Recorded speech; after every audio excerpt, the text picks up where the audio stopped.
다윗은 어떻게 골리앗을 이겼을까라는 제목으로 하나님의 말씀 함께 나누겠습니다. 오늘의 본문은 세상에서 제일 유명한 이야기들 가운데 하나입니다. 성경을 모르는 사람들도 다윗과 골리앗의 싸움은 알고 있습니다. 다윗은 어떻게 골리앗을 이겼을까요? 첫째로, 다윗은 사람을 두려워하지 않고 오직 하나님만을 의지해서 승리했습니다. 이스라엘과 숙적 블레셋이 전투를 벌이는데 블레셋의 맹장 골리앗이 나와서 도발합니다. 군대끼리 싸울 필요 없다. 1대1로 맞짱을 떠서 승부를 내자. 나와 싸울 사람 있으면 나와라. 골리앗은 블레셋이 믿는 이방신들의 이름을 부르면서 이스라엘을 모욕하고 하나님을 모독했습니다. 거인이 완전 무장을 하고 욕설을 퍼부으면서 무려 40일 동안이나 조롱하고 무시하고 도발하는데 거기 맞서는 이스라엘 군병은 단 한 명도 없었습니다. 하나님의 택한 백성이란 사람들이요, 기가 죽고 공포에 사로잡혀서 골리앗 공포증에 걸려 벌벌 떨었습니다. 바로 그때 목동이었던 다윗이 형들에게 도시락을 배달해 주느라고 우연히 전쟁터를 방문합니다. 그곳에서 골리앗을 보고 분노가 치밀어서 하나님의 분노를 가지고 골리앗과 싸우겠다고 도전합니다. 바로 이것이 사람을 두려워하지 않는 첫 번째 용기입니다. 다윗이 싸우겠다고 나서자 사울 왕이 다윗을 불러서 무장을 시키지요. 어떻게 무장을 시켰냐면 최고로 멋지게, 최고로 영광스럽게 무장을 시킵니다.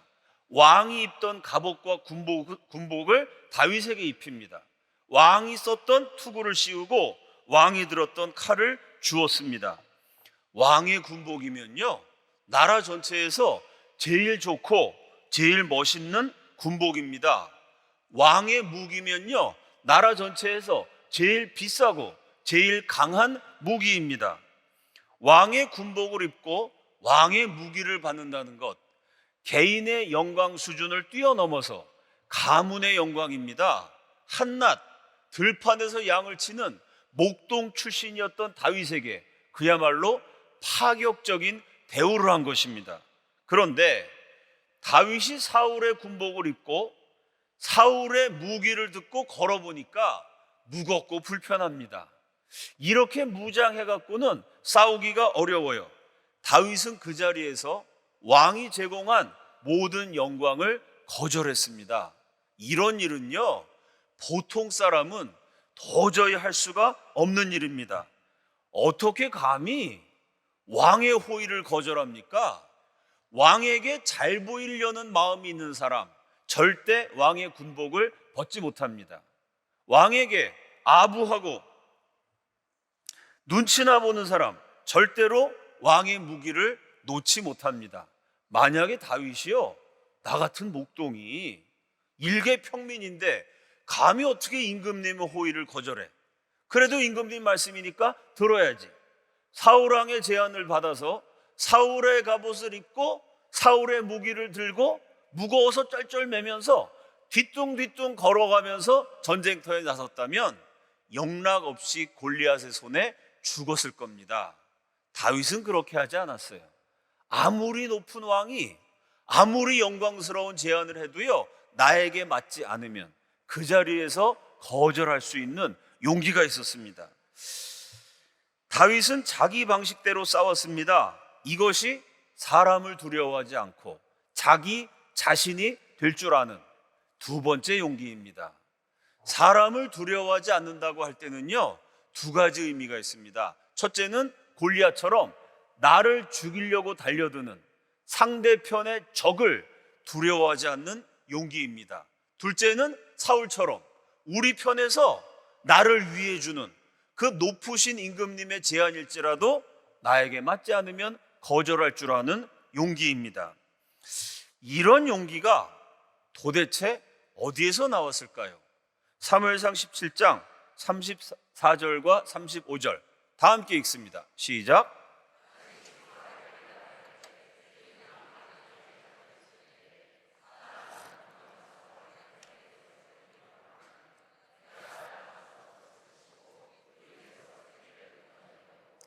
그것이 일어나 나를 해하고자 하면 내가 그 수염을 잡고 그것을 쳐 죽였나이다. 다윗에게는 풍부한 전투 경험이 있었습니다. 들판에서 양떼를 돌보고 있을 때 사자가 습격을 합니다. 때로는 곰이 기습을 해요. 그때 누가 도와줬나요? 누가 다윗을 대신해서 싸웠을까요?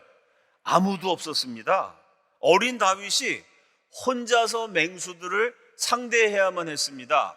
이럴 때 겁을 집어먹고 도망칠 수도 있었어요. 그런데 다윗은 맹수가 물어간 양떼를 건져내기 위해서 맹수의 입에 물려있는 양들을 끄집어냅니다. 짐승의 수염을 잡고 쳐서 죽일 때까지 싸웠어요. 아무도 없는데 어린 소는 혼자서 어떻게 이렇게 싸울 수가 있었을까요? 사무엘상 17장 37절 상반절입니다. 또 다윗이 이르되 여호와께서 나를 사자의 발톱과 곰의 발톱에서 건져내셨은즉. 다윗은 분명히 혼자였는데 결코 혼자가 아니었습니다.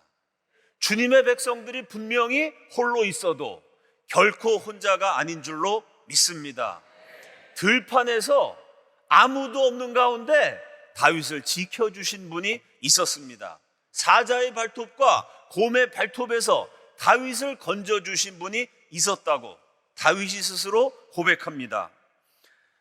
홀로 맹수들의 공격을 받을 때 다윗은 오직 하나님 한 분만 의지해서 싸웠습니다.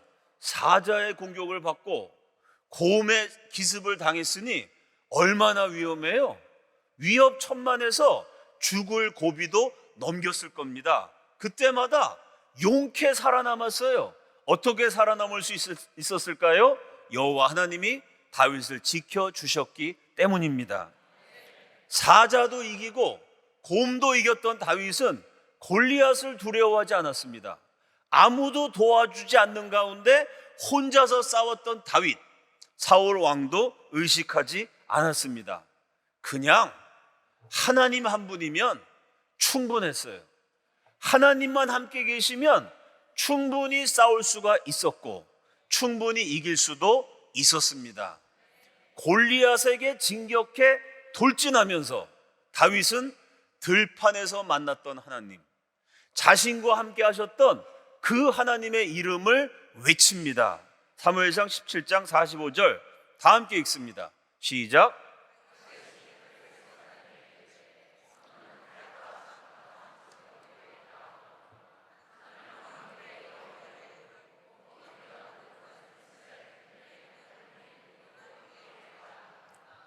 들판에서 다윗이 만났던 하나님은 만군의 여호와이셨습니다.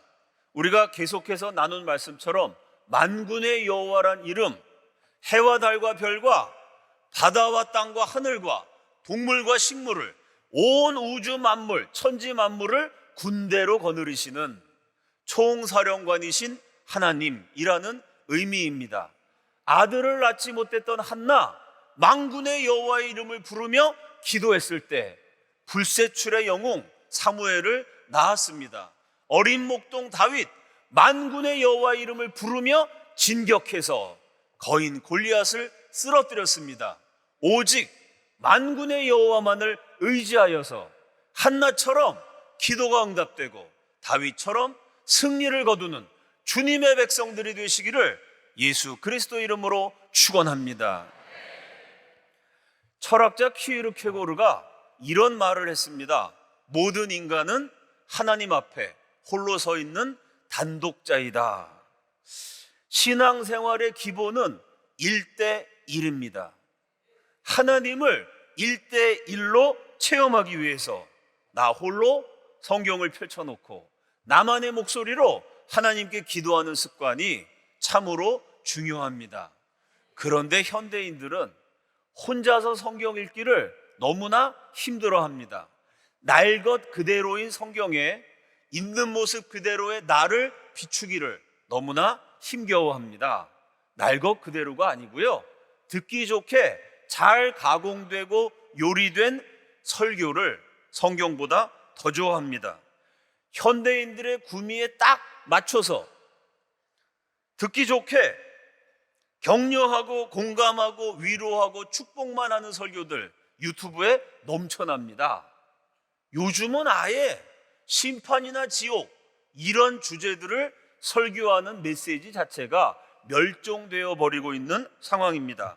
그저 세상에서 위로받고 사랑도 받고 복도 많이 받고 축복받고 잘 되라는 소리만 가득합니다. 그런 설교를 들으면 일시적으로 은혜가 됩니다. 문제는 하나님을 1대1로 만나는 체험, 자꾸만 약해집니다. 사람의 영혼에는요, 오직 하나님만 채워주실 수 있는 빈 공간이 있습니다. 사람들이 하는 좋은 소리, 좋은 설교, 은혜도 되고 감동도 되지만 그것만으로 결코 채울 수 없는 내 영혼의 빈 공간이 분명히 있습니다. 그러니 설교는 많이 듣는데 왠지 마음이 공허하고 불안합니다. 그럴 때 해결사가 있어요. 그럴 때도 해결책이 있습니다. 뭘까요? 또다시 유튜브입니다. 그런 불안하고 공허한 심령들에게 딱 맞게 조금 세게 강력하게 나를 보면 확신이 서지 않는데 저분은 확실한 것보다 나는 별론데 저 목사님은 대단하신가 보다 뭔가 마음에 확신을 주는 강한 설교자들이 있습니다. 나는 하루에 3시간씩 설교한 사람입니다. 내가 20일 금식 기도도 하고요 40일 금식도 했어요. 하나님이 직접 나에게 말씀해 주셨습니다. 이 마지막 시대, 종말 시대 어떻게 살아야 할지 하나님이 저에게 확실히 보여주셨습니다 라고 설교하는 분들이 많이 계십니다. 강하게 어필하는 유튜버들은 헌금도 확실하게 걷습니다. 마음이 불안하고 공허했던 성도들이 이런 강력한 설교를 들어보니까요, 이분은 하나님의 말씀을 직접 듣는다는 거예요. 하루에 3시간씩 기도하고 이 종말에 펼쳐질 일들을 얼마나 설명을 잘하는지 내가 들어봐도 기가 막혀요. 그런 분들이 설교하라 그러면 마구 후원금을 보냅니다. 그러니 요즘은 골치 아프게 성도들 1대1로 데리고 제자 훈련을 하고 지지고 볶고 변화되라. 왜 변화가 안 되냐? 목사가 자꾸 변화되라니까 열받아서 교회를 옮긴다. 그러면 안 된다. 골치 아프게 지지고 볶고 목회할 필요 없습니다. 오직 유튜브로 내가 대단한 체험을 했고 놀라운 체험을 했고 기도를 이렇게 많이 했고 내 영성이 이렇게 대단하고 하나님이 나에게 이런 말씀을 주셨고 이런 체험을 했다. 강력하게 설교하면요 후원금이 쌓여요. 이런 식으로 사역을 하다가 유튜버들이 결국에는 스캔들을 일으키고 무너집니다. 아무리 좋은 설교라도 성경보다 좋을 수는 없습니다. 성경을 읽다가 신앙생활의 기본은 하나님 앞에서 단독자로 홀로 성경을 펼치고 나만의 목소리로 기도하는 것인 줄로 믿습니다. 성경을 읽다가 좋은 말씀, 은혜가 되는 구절만 있으면 좋은데 이거 맨날 저주하고 심판한다는 얘기예요. 여러분 그거 아십니까? 성경에 천국보다 지옥 얘기가 더 많이 나옵니다. 그런 구절을 읽으면 벌벌 떨립니다. 등줄기에 식은땀이 나기도 해요. 이거 가만히 봤더니 내가 괜찮은 사람인 줄 알았는데 성경의 거울에 비춰보니 심판받는다는 사람들 꼬락서리를 보니까 나하고 비슷해요. 이대로 살다가 내가 심판받을 지경입니다. 그럼 무서워서 어떡합니까? 하나님 제발 살려주세요. 제가 변화되겠습니다. 변화가 잘 안 되는 거 어떻게 해요? 하나님 도와주세요. 기도하게 됩니다. 어떤 때는 성경을 읽다가 어떻게 내 마음을 그렇게 잘 아시는지 나에게 딱 맞는 위로하시는 구절을 읽기도 돼요. 감동도 되고 은혜도 되고 눈물이 솟구쳐서 하나님 감사합니다 기도하기도 합니다. 어떤 때는 성경을 읽는데 아무리 읽고 묵상을 해도 감동이 안 돼요. 그저 밋밋하기만 하고 뭔 소리인지 모르겠고 잘 이해가 안 되는 어려운 구절을 만나기도 합니다. 그런데 한참 시간이 흐른 다음에 그때 그 말씀이 이런 상황에서 나 같은 사람에게 주신 말씀이구나 뒤늦게 깨닫기도 합니다. 성경에 매달려 기도하면서 울기도 하고 웃기도 하면서 무서워서 벌벌 떨고 감격해서 찬양하기도 하면서 비로소 나의 하나님을 만나게 됩니다. 이런 과정은 마치 다윗이 아무도 없는 들판에서 혼자서 하나님께 기도하고 혼자서 하나님 의지해서 맹수와 싸웠던 과정들과 똑같습니다. 이런 과정, 이런 시간들이 차곡차곡 쌓여야 마침내 골리앗을 쓰러뜨리는 신앙의 용장으로 성장할 수 있는 것입니다. 사랑하는 여러분, 남이 얘기해주는 하나님, 남이 체험했다는 하나님, 유튜브 설교로 들은 하나님, 다 좋은 얘기인데 어디까지나 남의 이야기입니다. 나의 하나님을 남의 하나님으로 대신할 수는 없는 노릇입니다. 내가 성경을 읽고 내 목소리로 하나님께 기도하고 내가 하나님과 교제하는 1대1의 신앙 체험, 그것이 신앙의 본질이고 기본입니다. 만군의 여호와를 나의 하나님이라고 부를 수 있는, 나의 여호와라고 고백할 수 있는 저와 여러분이기를 예수 그리스도 이름으로 축원합니다.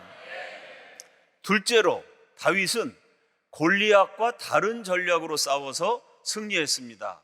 성경은 골리앗의 완전 무장을 상세하게 묘사합니다. 사무엘상 17장 4절 하반절에서 7절까지의 말씀입니다.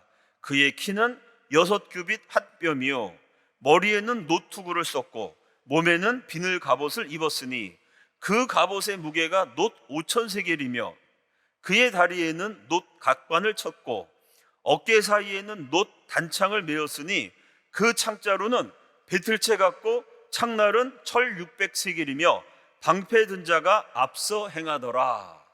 키가 2m가 넘어요. 갑옷을 입었는데 무게가 5,000세겔, 약 57kg 정도입니다. 창을 들었는데 무게가 600세겔, 약 7kg입니다. 다리에 각반을 쳤는데 헝겊이나 가죽으로 만든 각반이 아니고요, 노수로 만든 각반이랍니다. 방패가 얼마나 두껍고 무겁고 튼튼한지 아예 방패를 드는 부하가 따로 한 사람 있을 정도입니다. 성경이 지나칠 정도로 자세하게 골리앗을 묘사합니다. 그럴 필요가 있었을까요? 주일학교에서 성경 퀴즈, 골리앗의 갑옷은 무게가 몇 세겔일까요? 이런 퀴즈 문제 들어본 적 있으세요? 교회를 30년 40년 다녀도 골리앗의 갑옷이 몇 세겔인지 창이 몇 세겔인지 그거 기억할 필요 없습니다. 그런데 성경은 자세하게 묘사했어요. 왜 그랬을까요? 골리앗의 완전 군장과 그의 갑옷과 그의 무기에는 공통점이 있습니다. 그 공통점을 생각해 보라고 성경이 자세하게 기록한 것이 아닐까, 저는 그렇게 생각합니다. 공통점이 무엇일까요? 제 질문이 어려우신가요? 그러면 제가 같은 수준의 질문을 드리겠습니다. 누가복음은 누가 썼을까요? 누가복음은 누가 썼을까요? 문제 속에 답이 있습니다. 누가복음은 누가 썼어요? 똑같은 수준의 문제예요. 다시 한번 들어보세요. 갑옷의 무게가 5,000세겔, 창의 무게가 600세겔. 공통점은 무게입니다. 제가 무게를 말했잖아요. 골리앗 자체가 거대하고 육중했습니다. 갑옷과 창과 각반과 방패가 모두 무거웠어요. 무겁게 완전 무장한 체중이 무거운 육중한 거인이 이방신의 이름을 부르면서 싸움을 걸었습니다. 그래서 골리앗의 전략, 이방신 더하기 무게입니다. 이에 맞서서 다윗은 어떻게 싸웠을까요? 이방신의 이름으로 나오니까 나는 여호와의 이름으로 싸웁니다. 여호와의 이름 더하기 골리앗이 무게니까 나도 똑같이 무게. 다윗도 골리앗처럼 무게로 싸워서 무거운 갑옷을 입고 무거운 무기로 격전을 벌였다면 과연 이길 수 있었을까요? 세상이 위협하는 육중한 골리앗 같은 무게에 맞서서 교회도 성도들도 무게로 싸워야 된다, 이런 논리가 있습니다. 제가 아는 목사님이 우연히 길을 가시다가 스님이 최고급 승용차를 지나가는 모습을 보셨습니다. 그리고 열받으셔갖고 이렇게 설교를 하시더라고요. 세상에 스가 최고급 승용차를 탄다.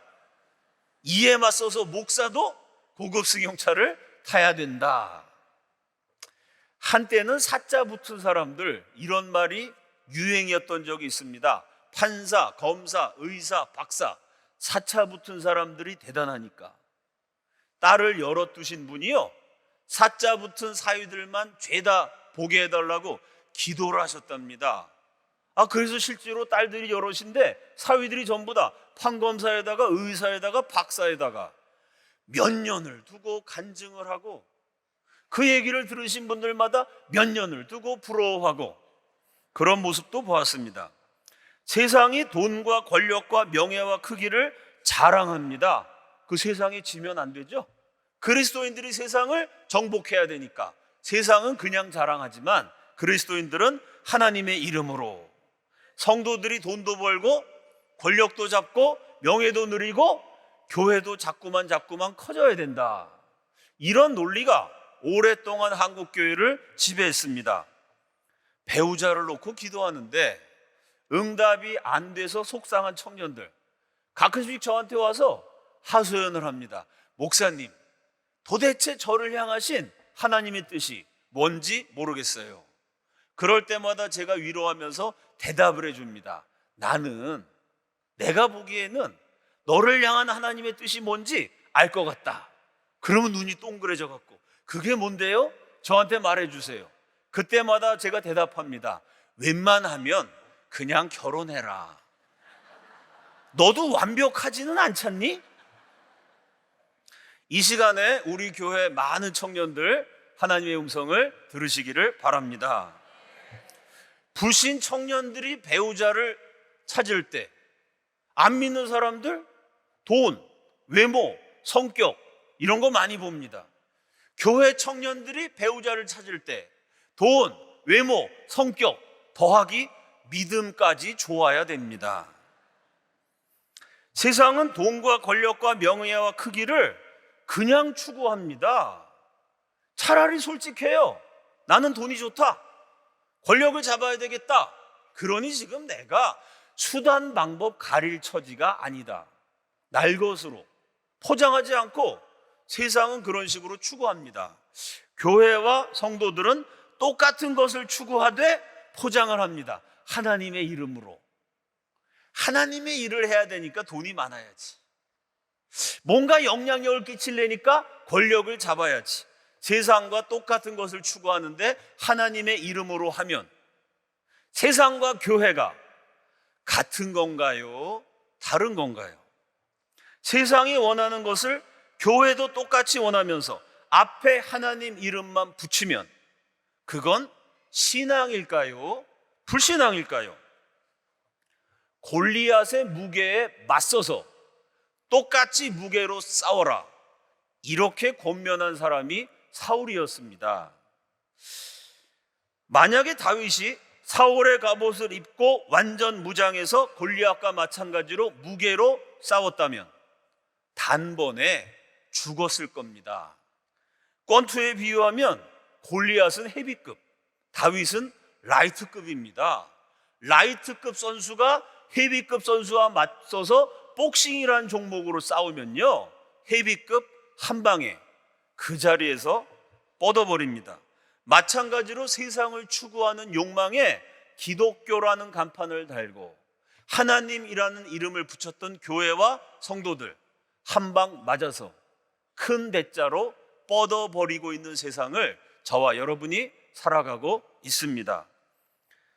그러면 골리앗이 무게로 진격하는데, 무게로 싸우지 말라면 도대체 뭐로 싸워야 합니까? 다윗이 선택한 전략은 무게가 아니라 속도였습니다. 골리앗의 키, 거대한 몸집, 두터운 갑옷, 노수로 만든 투구, 묵직한 방패, 긴 창, 모두 대단히 무겁습니다. 이렇게 무거운 것들이 빨리 움직이기는 어렵습니다.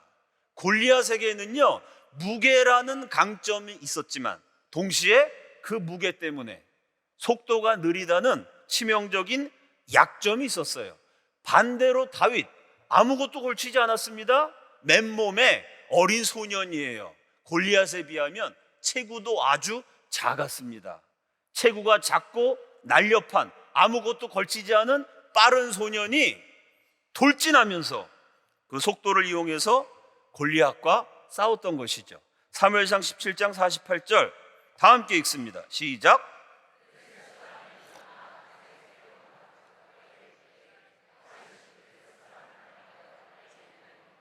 여기에 빨리 달리며 라는 구절이 있습니다. 바로 이 대목이 다윗이 승리할 수 있었던 비결입니다. 작고 가벼운 다윗이 빨리 달리는 동안 다윗이 막 달려서 돌진하면요, 골리앗이 얼른 피하면 됩니다. 그런데 골리앗은 빠른 속도로 피할 수가 없었어요. 다윗은 빠르게 공격할 수 있었지만 골리앗은 빠르게 피할 수가 없었습니다. 왜? 워낙 등치도 크고 무거운 데다가요 57kg짜리 갑옷을 걸쳤습니다. 여러분, 57kg의 무거운 짐을 들고 있는 사람 빨리 움직이기 어려워요. 그냥 손에 들고 있어도 어려운데 이건 몸에다가 둘렀어요. 57kg가 나를 꽉 죄어맨 것과 마찬가지입니다. 손에는 무거운 창까지 들었어요. 아니 57kg가 눌러대는데 손에 무거운 거 들고 있는데 키도 크고 무거운 사람이 작고 날렵한 다윗이 빠르게 전진할 때 어떻게 빠른 속도로 피할 수가 있었겠습니까? 사무엘상 17장 49절입니다. 손을 주머니에 넣어 돌을 가지고 물매로 던져 블레셋 사람의 이마를 치매 돌이 그의 이마에 박히니 땅에 엎드러진지라. 움직이는 사람은 돌을 던져서 맞추기가 어려워요. 가만히 서 있는 커다란 동상, 그 당시 이스라엘 목동들이요, 양을 칠 때 그 앞에 염소들이 목자의 말을 안 듣고 딴짓을 할 때 돌을 던져서 이 염소 떼들의 군기를 잡았습니다. 염소가 처음에 말을 안 듣는다, 돌을 던져갖고요 살이 통통한 이 백가죽 같은 데를 맞춰요. 그 염소가 아프니까 아야 그러면서 딴 데로 가려고 그러다가 목자의 지시를 듣습니다. 그러다가 이놈이 더 위험한 데로 가요. 그럼 목동이 어떻게 했냐면요, 돌을 던져가지고 다리 같은데, 살이 없는데 뼈에다가 정통으로 맞춥니다. 그러면 염소란 놈이 너무 놀래갖고 너무 아파가지고요 낭떠러지로 막 하다가 깜짝 놀라서 돌이킵니다. 아니 염소란 놈들이 사방으로 막 흩어지는데 목자가 그걸 뛰어다니면서 어떻게 붙잡겠어요? 그래서 목동들은 돌 던지는 기술이 전공입니다. 요 돌을 던져가지고 통통한 데도 맞췄다가 살이 없는 데도 맞췄다가 조금 아프게도 했다가 많이 아프게도 했다가 요 기술 가지고 양떼들을 컨트롤했어요. 자, 이런 목자들 입장에서 골리앗은 움직이는 사람이 아니라 동상에 가깝죠. 키가 큰 사람이 완전 무장을 하고 너무 무거우니까 꼼짝을 못하고 가만히 서 있어요. 요거를 돌을 던져서 맞추는 거, 이거 염소를 수도 없이 돌을 던져갖고 수백 번 수천 번 염소를 맞췄던 기술자인 목동들에게 너무나 쉬운 일입니다. 골리앗은 너무 커서 맞추기 쉬웠고 갑옷과 투구와 각반으로 무장했기 때문에 날아오는 돌을 쉽게 피할 수도 없었습니다. 결국 무게로 싸운 골리앗은 바로 그 무게 때문에 속도로 싸우는 다윗을 당해낼 수가 없었지요. 정리하면 골리앗은 이방신의 이름 더하기 무게라는 전략으로 싸웠습니다. 이에 맞서서 다윗은 만군의 여호와의 이름 더하기 속도라는 전략으로 싸웠어요. 다윗이 승리한 비결은요, 하나님만 의지하는 믿음 더하기 속도라는 골리앗이 도저히 감당할 수 없는 치명적인 전략이었습니다. 그러면 다윗은 어떻게 이렇게 기가 막힌 전략을 구사할 수 있었을까요? 아니, 골리앗이 40일 동안 욕설을 퍼붓는데 이스라엘은 얼어붙었습니다. 이스라엘 민족 전체에 박사도 있었고요, 학자도 있었고요, 돈 많은 재벌도 있었고요, 싸울 줄 아는 장군도 있었습니다. 나름대로 이스라엘에도 각계각층의 뛰어난 인물들이 있었지요. 그런데 그 많은 인재들이, 그 똑똑하고 잘나고 유명하고 돈 많다는 사람들이요, 골리앗 한 사람 감당 못해서 벌벌 떨었어요. 근데 막상 골리앗을 해쳐놓고 보니까 너무 싱겁잖아요. 게임이 너무 쉽게 끝나버렸잖아요. 이건 맞붙어 싸울 것도 없습니다. 그냥 쬐끄만 다윗이 막 뛰어가면서 돌을 딱 던지니까 그냥 승부가 결판지어 버렸어요. 이렇게 쉬운 건데, 아니, 이겨놓고 보니까 너무나 손쉬운 방법으로 제압할 수 있는데, 그 방식을 수많은 이스라엘 민족은 한 사람도 생각하지 못했고, 다윗 한 사람만 딱 그 전략을 생각해서 구사해서 실행해서 민족의 영웅이 됐습니다. 어떻게 다윗만 이런 전략을 생각하고 실행할 수 있었을까요? 역시 풍부한 실전 경험이 있었기 때문입니다. 첫째는 하나님을 깊이 아는 경험이죠. 들판에서 홀로 양떼를 돌보면서 다윗은 하나님을 생각했습니다. 하늘을 보고 땅을 보고 시시각각 변화되는 삼라만상, 만물을 바라보면서 이 모든 것들을 창조하신 하나님, 섭리하시고 돌보시고 섬세한 손길로 통치하시는 만군의 여호와를 묵상했습니다. 다윗은 자신이 들판에서 체험한 하나님을 감동적으로 노래하는 절창과도 같은 시편을 남겼습니다. 여호와는 나의 목자시니 내게 부족함이 없으리로다. 둘째는 상대와 상황에 따라서 다양하게 싸우는 맞춤형 전투의 경험입니다. 다윗은 곰처럼 육중하게 힘으로 압박해오는 동물과 싸워봤어요. 사자처럼 날렵하고 빠르게 공격하는 맹수와도 싸워봤습니다. 다윗은요, 맹수들이 기습하기 전에 양떼들을 보호하기 위해서 방어전, 수비전도 치러봤어요. 동시에 맹수가 양떼를 물어갔을 때 그 양떼를 구출하기 위해서 공격하는 공격전도 싸워봤습니다. 다윗은 높은 언덕에서도 싸웠고 낮은 골짜기에서도 싸웠어요. 만약에 다윗이 곰이 쳐들어왔는데 사자와 싸우는 방식으로 싸웠다면, 만약에 다윗이 먼저 공격해야 이길 수 있는데 수비 전술로 싸웠다면, 만약에 다윗이 높은 언덕에서 낮은 골짜기에 맞는 방식으로 싸웠다면 어떻게 됐을까요? 골리앗 만나기도 전에 짐승한테 찢겨서 잡혀 먹었을 겁니다. 다윗이 어떻게든 살아남았어요. 골리앗 앞에까지 나왔습니다. 그건 무슨 얘기냐면 들판에서 수도 없이 반복해서 맞춤형 전술을 연습했다는 얘기입니다. 사자가 쳐들어올 때는 사자에 맞는 방식, 곰이 기습할 때는 곰에 맞는 방식, 공격할 때는 공격 방식, 수비할 때는 수비 방식. 다윗은 상대에 맞춰서, 상황에 맞춰서, 지리적 여건에 맞춰서 다양하게 싸우는 방법을 이미 훈련했습니다. 다 함께 따라합시다. 다윗은 하루아침에 만들어지지 않았다. 또 한 번 따라합시다. 다윗은 하루아침에 승리하지도 않았다. 다윗이 영웅이 된 것은 어느 날 갑자기 일어난 일입니다. 아무도 다윗을 몰랐어요.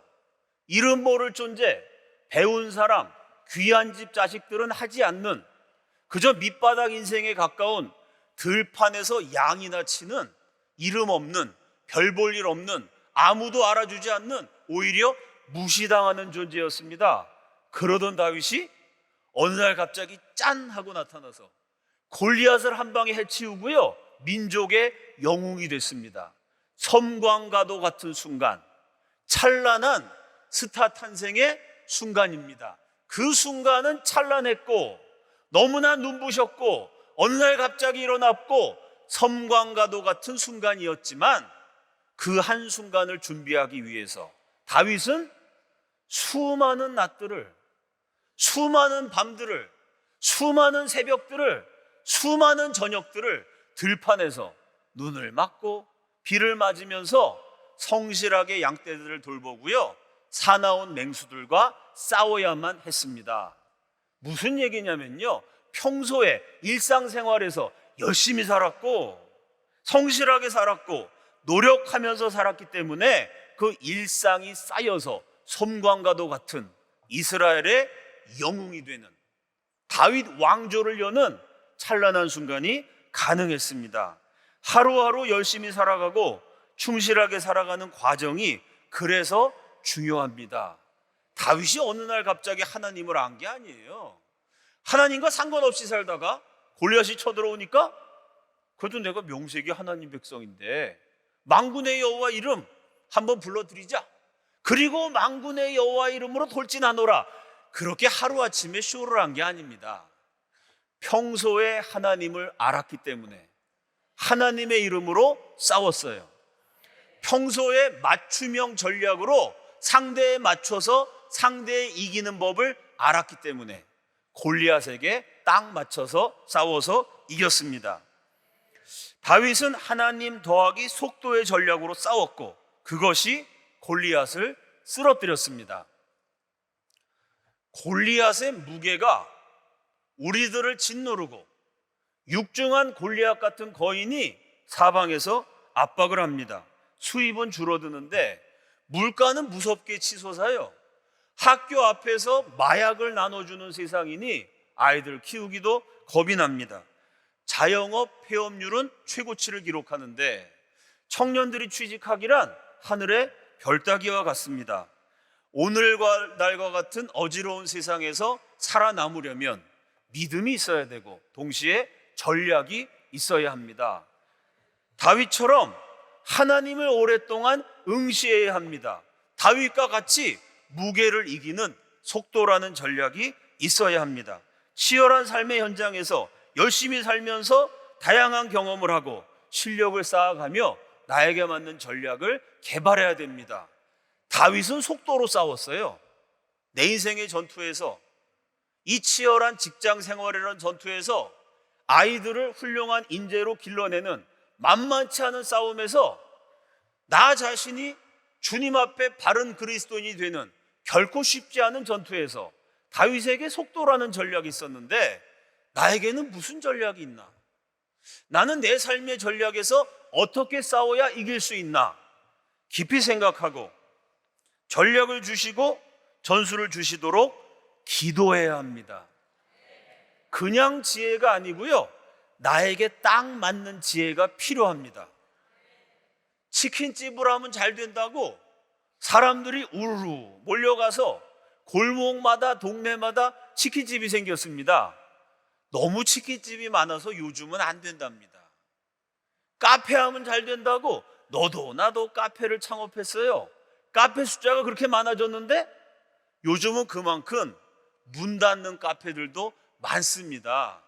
막연하게 소문들 듣고 사람들 하는 얘기를 듣고 우르르 몰려가 가지고는요, 이거는 먹고 살기도 어렵고 내 인생을 제대로 꾸려가기가 절대로 쉽지 않습니다.